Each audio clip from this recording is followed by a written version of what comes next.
Silence all false acts of actual birds and those people and Hey guys, tonight we're stepping into the misty foothills of the Carpathian Mountains. You've got damp moss underfoot, castle spires stabbing through a bruised twilight sky, and the faint metallic scent of something, unsettling, wafting on the wind. Welcome to Cachtice Castle. The torches lining its crumbling hallways flicker weakly, casting dancing shadows against portraits that seem to watch you back. You're not alone here, not really, because tonight you'll walk in the footsteps of someone both revered and feared, a noblewoman so rich she could buy loyalty, and so feared that her name became legend, Countess Erzsébet Báthory. You've probably heard whispers, a woman who allegedly bathed in the blood of virgins to stay young forever, and tonight you're her guest. Just a heads up, you probably won't survive this. So, before you get comfortable, take a moment to like the video and subscribe, but only if you genuinely enjoy what I do here. Also, let me know in the comments where you're listening from and what time it is. I love seeing how far this strange little bedtime crew reaches. Now, dim the lights, maybe turn on a fan for that soft background hum, and let's ease into tonight's journey together. You trudge up the uneven slope to Cachtice Castle, your boots slipping on gravel as mist rolls in like breath from an unseen beast. The castle, less romantic Gothic and more haunted taxidermy museum, looms above you, stitched into the rock like a scar that never healed. Vultures perch along the watchtower roof. They're not worried about subtlety. You push through the creaky gate, past statues eroded into featureless blobs, and into a world that smells of damp wool, rosewater, and very old secrets.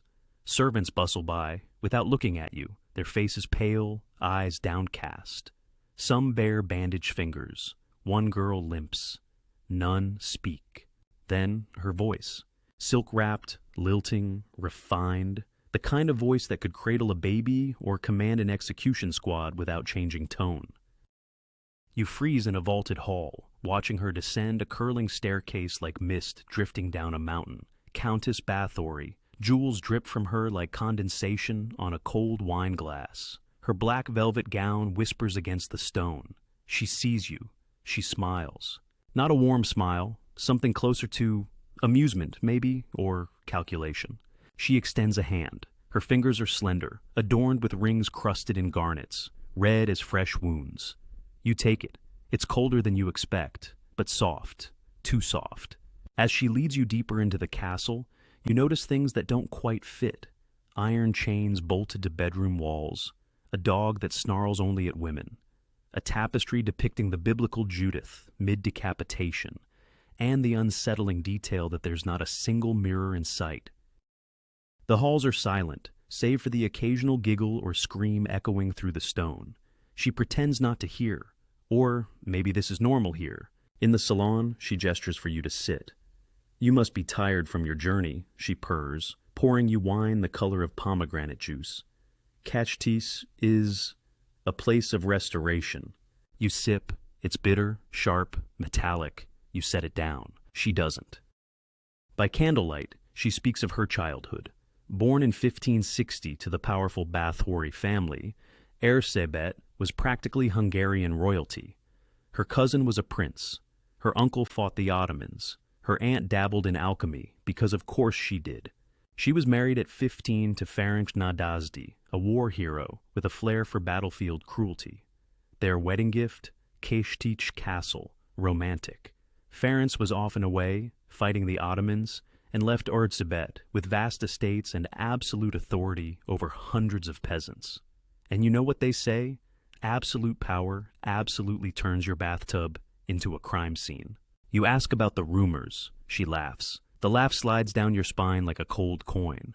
Historians still argue whether Erzsébet was a product of her time or the true face of evil. Some say she was a brilliant woman, educated, multilingual, managing her lands in a man's world.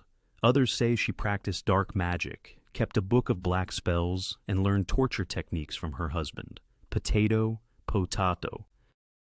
And then there's the fringe theory that Erzsébet was the victim of a conspiracy by jealous nobles and the Habsburgs, eager to steal her land and wealth. After all, a powerful widow with brains? That's a whole nightmare for the patriarchy. But as she watches you, that's sipping her drink, you start to wonder. Why does she always wear gloves?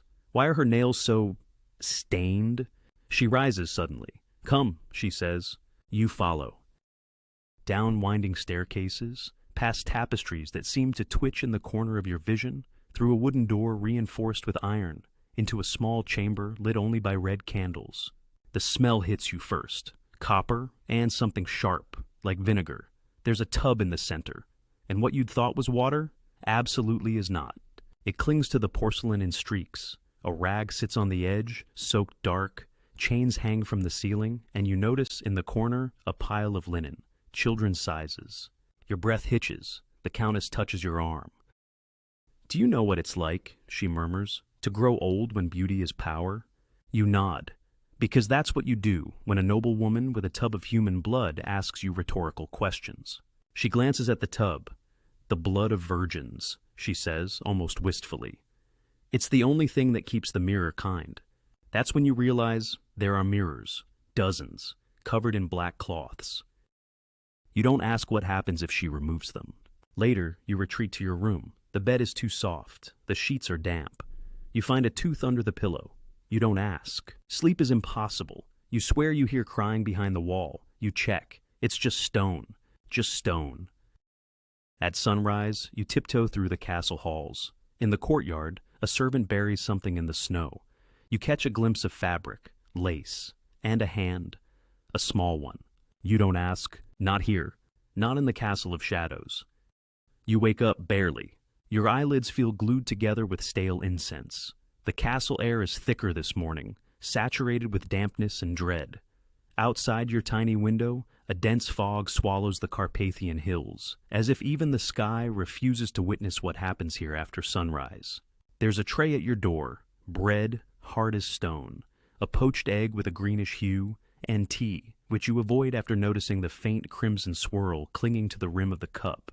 You step into the corridor, heart thudding like a slow war drum. Down below, something drips rhythmically. A leak? A reminder? You can't be sure anymore. The Countess finds you in the stairwell. Her expression is lighter this morning, almost playful. Would you like to see how we stay youthful? She asks, as if offering you a peek into her skincare routine. You nod because you've forgotten how to say no. She leads you through a side passage, tight, lined with narrow arrow slits that let in slivers of white light. The stone walls feel like they're breathing. You descend further than you thought the castle even reached. A door waits at the bottom, barred with iron and painted with a faded family crest.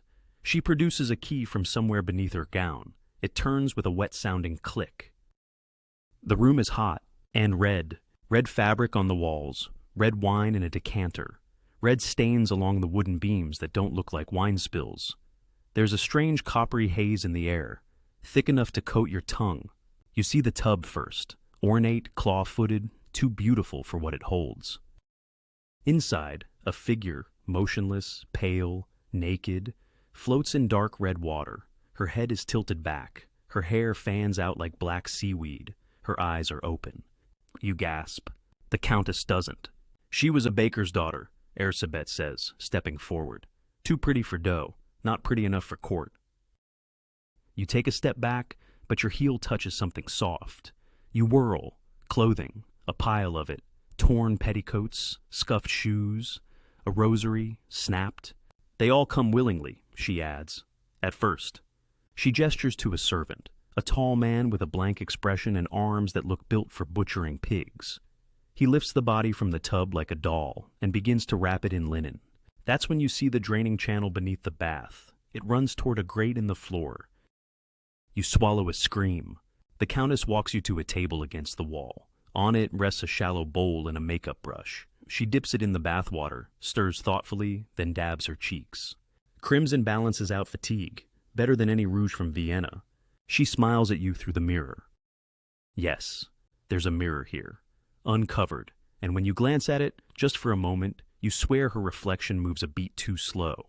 Historians still argue whether these bloodbaths were real or sensational gossip used to discredit a powerful woman. The first formal accusation wouldn't surface until much later. But behind these doors, far from court politics and male witnesses, something was happening.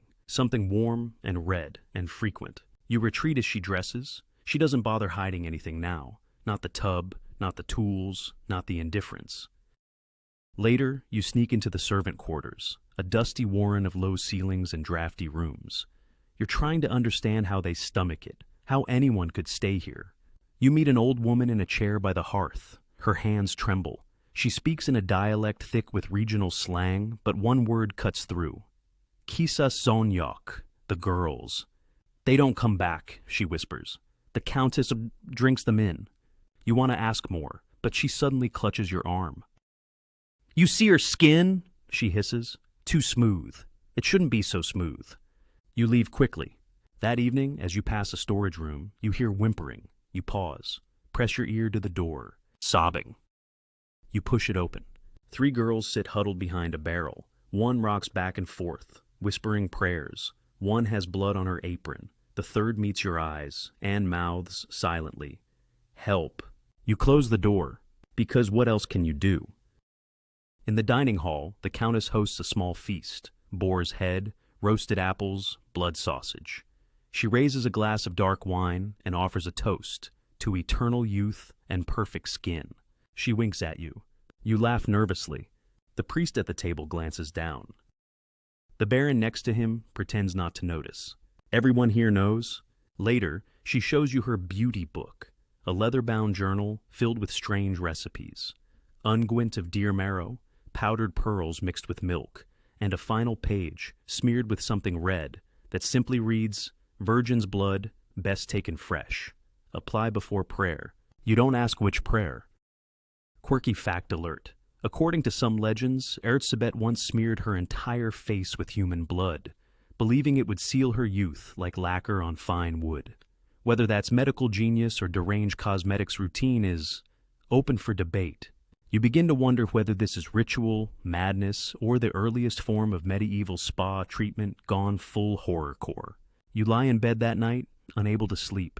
You can feel the weight of the castle on your chest. Somewhere above you, footsteps. Somewhere below, a scream. Somewhere inside you, a growing fear that you won't leave this place unchanged. Maybe not even alive. The next morning, she doesn't appear at breakfast. Instead, a young maid brings you a note, written in precise, almost calligraphic handwriting. The moon is full tonight. Beauty demands sacrifice. Come see how. You fold the note. Your hands tremble. You already know. The moon is a paper coin stuck to the inky sky when you step out into the courtyard, the Countess waiting beneath its glow like it's her own private spotlight. She's in a silver gown tonight. No jewelry, no guards. Just a small lantern in one hand and that note-perfect smirk in the other. You follow her across the frostbitten stones, past statues with broken faces, into the Eastern Tower, a place you hadn't noticed before. That's the trick with Cachtice. It hides itself from those who ask too many questions. Or perhaps the castle simply learns what you can't bear to know. The staircase coils tightly, each step narrower than the last. At the top, a small chamber pulses with candlelight. Inside, the scent is floral, at first. Then it sharpens, like perfume laid over something rotting. There's a wooden chair in the center. A girl sits there, bound at the wrists, blindfolded. She's whispering something. Prayers, maybe. Or names. The Countess leans in close, tucks a loose strand of hair behind the girl's ear, and whispers back, Shh, it's almost over, little dove. You don't want to be here, but you can't look away. The Countess takes your hand and places a small silver blade into it. It's curved, delicate, absurdly elegant. Touch of moonlight, she calls it. Cuts cleaner than confession. You drop it. She laughs softly. No matter. Most wouldn't dare. That's why they serve instead of rain. Then she begins. You don't need details. The sounds are enough. The gasp, the shudder, the wet silence that follows. One moment the girl is there, trembling. The next she's slumped forward, neck ringed in red like an undone necklace. A servant enters wordlessly.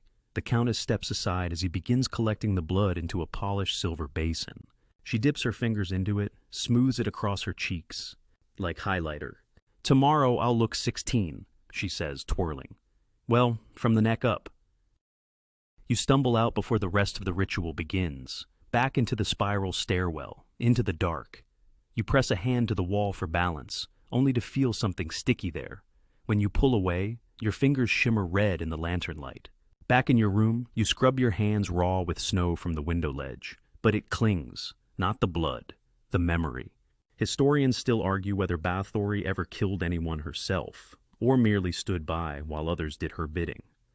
Over 650 names would eventually be linked to her supposed ledger of victims, but that figure, some say, is the stuff of myth. Others believe it's a low estimate. One fact, though, is hard to debate. The bodies were real. And too many girls went missing for coincidence to cover. By day, though, she's a different creature, the wolf in silk. You see her host diplomats and bishops, wearing the same hands that smeared blood, now laced into delicate gloves. Her smile is radiant, her wit, sharper than any dagger you've seen her handle. She charms old men into nervous laughter. She corrects younger nobles with grace and flattery, so subtly they thank her for it. In a different world, she might have been queen. But here, she's a spider in a velvet dress. You witness her punish a servant for stealing a comb, not with a slap, not even a public rebuke. She has the girl stripped, covered in honey, and left tied in the garden for the ants. A fringe anecdote? Sure. But too specific for comfort. You're beginning to understand something ugly about power. When no one tells you no, cruelty starts to feel like a preference instead of a line. Later, she shows you the mirror room. Yes, those black-draped frames from before, they're all here. Dozens, all uncovered now. She stands at the center, arms wide, turning slowly. "Look," she whispers. No cracks, no lines. You look, and you're not sure what you see. She's there, yes, but the reflections, they lag, they twitch. One smiles before she does. One tilts its head too far. You blink, and everything snaps into place. You don't mention it. Instead, you ask a question you've been avoiding. Why blood? She thinks for a moment. Because, she finally says, life clings to it. She touches her wrist, just below a blue vein. When you steal beauty from someone else, it doesn't fade. It obeys. You try to sleep that night, but your dreams are a carousel of the Countess in that silver gown, drenched in crimson, spinning, laughing. You dream of mirrors that swallow rather than reflect. You wake to bells, not the chapel kind, alarm bells. Downstairs, someone has escaped. Servants are shouting. A door slams. Dogs are barking, huge ones, bred for hunting men. You peer through the staircase balustrade. Below, you see a girl in torn linen sprinting across the courtyard, one shoe missing, blood trailing behind her like a ribbon. The Countess steps into view, calm as always. She doesn't run, doesn't yell. She just raises one hand. A crossbow fires. The girl drops. The courtyard goes still. The Countess sighs, then glances upward, straight at you. You duck too late.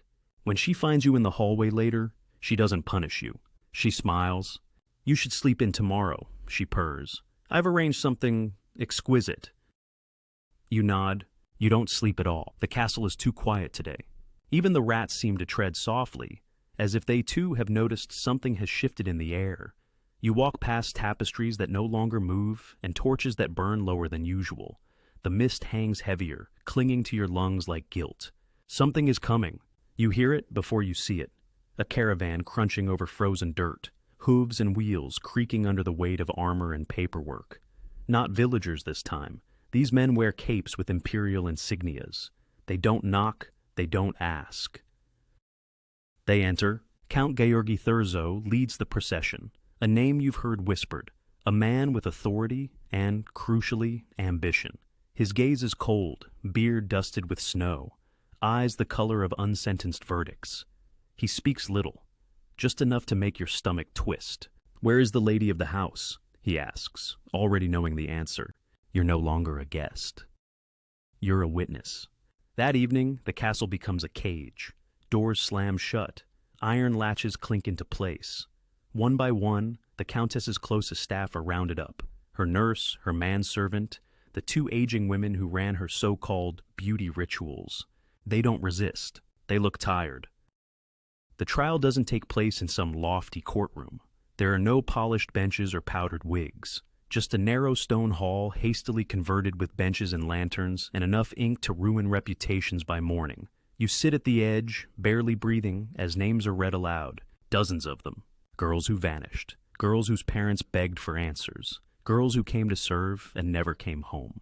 The testimony is a collage of horror, stitched together with memory, myth, and moments no one should have survived to describe. One witness claims the Countess bit chunks from the shoulders of her victims. Another says she kept lists, pages and pages filled with names written in her own elegant hand. Historians still argue whether these confessions were genuine or extracted under torture, whether these witnesses were victims or accomplices scrambling for mercy. But the details, oh, they're vivid.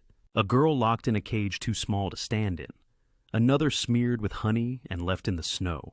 One survivor describes being beaten with a club wrapped in thorns. She said my screams were musical, the girl whispers. Some testimonies contradict. Others overlap so perfectly, it's hard not to believe them. You sit frozen, staring at the floor. You remember that room with the mirrors, the blood basin, the girl in the chair. This isn't theater. It isn't courtly intrigue. This is a reckoning. The Countess doesn't attend the trial. She's confined to her quarters, politely. Nobility comes with privileges, even for a monster. You sneak up to the tower late that night, past guards who barely register your presence. Maybe they think you're part of it all. You find her by the window. She's not crying. She's humming. A lullaby, maybe, or a hymn warped by time and memory. Her hands are folded in her lap. Her dress is too fine for a prisoner. Her hair is still perfect. Of course it is. She turns as you enter. Did they enjoy the stories? She asks. Did they applaud when the baker's daughter bled? You don't answer. She looks older, not fragile, just dimmed, like a candle burned low. But her eyes are still bright, too bright. She leans in. Let me tell you a secret, she whispers. It's not about blood. It's about fear. That's the true fountain. You leave before she says more. Over the next days, her accomplices are sentenced. One is executed. Two have their fingers torn off with red-hot pincers. Another is buried alive, though some say she screamed for 3 days before silence finally claimed her. The Countess? She gets a different fate. The crown can't afford to make a martyr, nor can it stomach the scandal of a public trial. So, she's walled up, literally, bricked into a small chamber inside her castle tower. One window, one slit for food, and her own thoughts for company. That's the punishment reserved for legends. You visit one last time. You peer through the opening. She's sitting cross-legged, murmuring in Latin. The walls are scratched. A bird's skull dangles from a bit of twine like a charm. Her hair is wild now, her face bare. She looks at you and smiles. You'll come back, she says. They always do. You don't answer, because you might. Weeks pass, then months. The servants flee.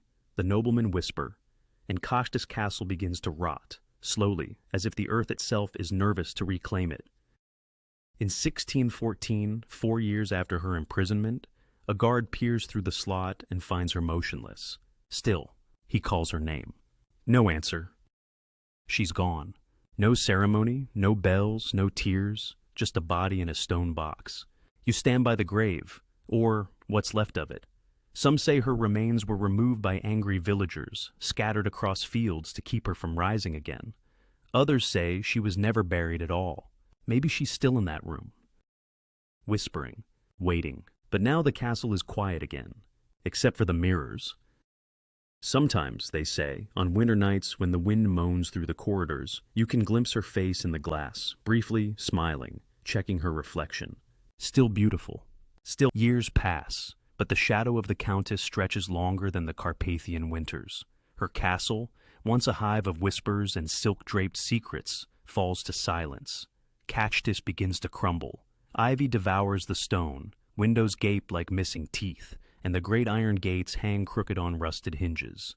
But some doors, once opened, don't fully close. You return. Of course you do. Not because you want to, but because something in you still echoes her lullaby, that strange velvet hum that settled in your chest like frostbite. The village below still speaks her name in hushed tones. Some won't climb the hill. Others swear they see candlelight flicker behind the brick tower's one high slit. You climb again. The same slope, the same crunch of gravel, the same sense that the mist knows more than you do. But this time, there's no feast, no warm bed, no silver blade waiting in your hand. Only dust, wind, silence. You wander the ruins, careful not to step on unstable floorboards, or bones if the rumors are true. The bath is still there, dry and cracked, the chains rusted stiff. A single slipper lies beneath a fallen beam, covered in soot. Size, child. You don't touch it. Instead, you climb to her chamber. The bricked wall remains, partially collapsed now. Inside, birds have nested in the rafters. And there, by the window, is the chair, still facing outward, as if someone might return to it. And on the wall, a final message, scratched with something sharp, small, and determined. You lean closer. It reads, "They took my skin, but not my name." There's a handprint next to it, too small to be hers, too large to be a child's, not fresh, but newer than the stone. You step back. Because something is very wrong here. You think about the rumors, that her servants fled not because they feared execution, but because they heard her voice in their dreams, that their children were born pale, with black irises, and sleepwalked toward the castle ruins at night, that the blood wasn't just a vanity fix, that it did something, preserved something. After her death, or what passed for it, the Empire tried to erase the embarrassment. The official account softened her legend.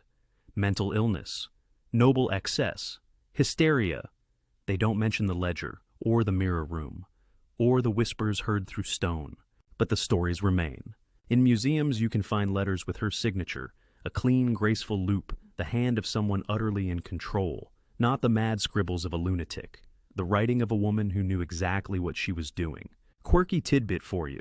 Centuries later, some scholars claim to find a blood-stained beauty recipe tucked into a Hungarian estate's archives, labeled simply, "For skin that rivals milk." No ingredients listed, just 3 thumbprints across the top. So, what do you believe? Was Erzsébet Báthory a misunderstood noblewoman smeared by jealous men? A cunning killer who turned superstition into skincare? Or something else entirely, an echo, a hunger in silk gloves? Historians still argue over the bones, over the records, over the reality versus the myth. But myths, like blood, have a way of staining everything they touch. You leave the castle just as twilight folds over the hills. Your breath fogs in the cold. You don't look back, not once. But you hear it, soft, almost gentle.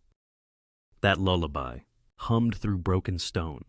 Wind down, 300 words. Now, let your breath slow down. Just let it drift, like mist along those ancient crumbling towers. The castle is behind you now, tucked away beneath a blanket of trees and time. The Countess is gone, if she ever truly existed in the form they say. It's over.